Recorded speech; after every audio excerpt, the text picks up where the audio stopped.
brought to you by V-Guard. વાત રાજનીતિની આખરે કોંગ્રેસને જેનો ડર હતો તે જ સ્થિતિ સર્જાઈ ગઈ છે। ભારે વાદ વિવાદ વચ્ચે સુરત બેઠકના કોંગ્રેસના ઉમેદવાર નિલેશ કુંભાણીનું ફોર્મ નામંજૂર કરવામાં આવ્યું છે કે ટેકેદારો સહિતના ભાજપના વાંધા બાદ સર્જાયેલા વિવાદ મામલે ચૂંટણી વિભાગે સુનાવણી હાથ ધરી। કુંભાણીનો દાવો હતો કે ટેકેદારો તેમના સમર્થનમાં સામે આવશે, જો કે એવું કશું જ ન થયું અને ટેકેદારો હાજર ન થતા આખરે ચૂંટણી અધિકારીએ કુંભાણીનું ફોર્મ રદ કરવાનો નિર્ણય લીધો। એટલું જ નહીં, કુંભાણી સહિત અન્ય ડમી ઉમેદવારોના ફોર્મ પણ રદ કરવામાં આવ્યા। મહત્વનું છે કે ફોર્મ રદ થતા જ કોંગ્રેસ નેતા નૈશદ દેસાઈ સામે આવ્યા અને ભાજપ પર સત્તાનું નગ્ન પ્રદર્શન કર્યાનો આરોપ લગાવ્યો। સાથે ચૂંટણી વિભાગની કાર્યવાહી સામે પણ દેસાઈએ સવાલો ઉઠાવ્યા। નૈશદ દેસાઈએ સવાલ કર્યો કે જો ટેકેદારો હાજર હતા તો પછી એફિડેવિટ કોણ લાવ્યું?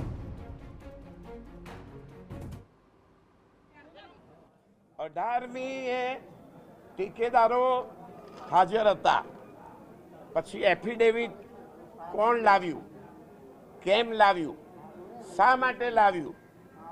એ ભારતીય જનતા પાર્ટીના ઉમેદવારે સત્તાનું નગ્ન પ્રદર્શન કર્યું છે।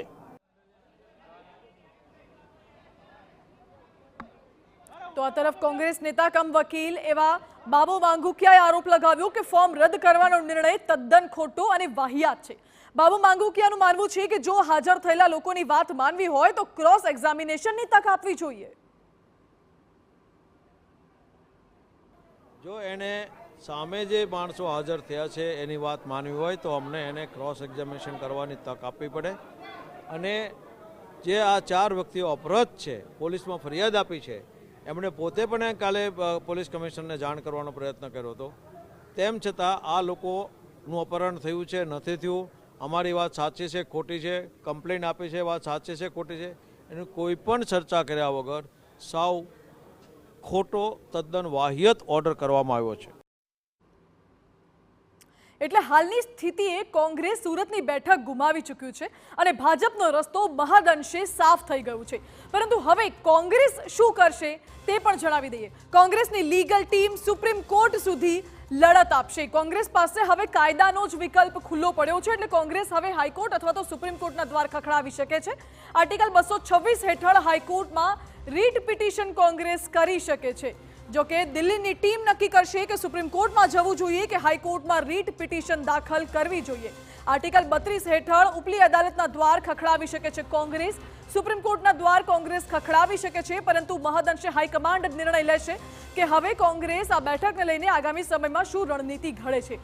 ફોર્મ રદના ઓર્ડરની કોપી દિલ્હી તો હાલ મોકલવામાં આવી છે, દિલ્હીમાં હાઈકમાન્ડ નિર્ણય લેશે અને લીગલ ટીમ દ્વારા પિટિશન માટે ડ્રાફ્ટ બનાવવાની તૈયારી પણ કરવામાં આવી રહી છે। એટલે કાં તો કોંગ્રેસ ગુજરાત હાઈકોર્ટના દ્વાર ખખડાવી શકે છે અને કાં તો સુપ્રીમ કોર્ટના દ્વાર કોંગ્રેસ ખખડાવી શકે છે। જો કે આગામી સમયમાં કોંગ્રેસનું હાઈકમાન્ડ શું નિર્ણય લે છે અને કોંગ્રેસ શું કરે છે તે જોવું રહ્યું। સુરત બેઠકની ચૂંટણી પર સ્ટે ઓર્ડર પણ માંગી શકે છે કોંગ્રેસ પાસે। અત્યારની પરિસ્થિતિમાં કયા કયા વિકલ્પો છે તે પણ આપને જણાવી દઈએ। ફોજદારી રાહે કેસ કરવાનો વિકલ્પ કોંગ્રેસ પાસે અત્યારે લીગલી પડ્યો છે, એટલે ફોર્મ રદ કરવાના મુદ્દાને હાઈકોર્ટમાં કોંગ્રેસ પડકારી શકે છે અને કાં તો પછી સુપ્રીમ કોર્ટ સુધી પણ કોંગ્રેસ જઈ શકે છે।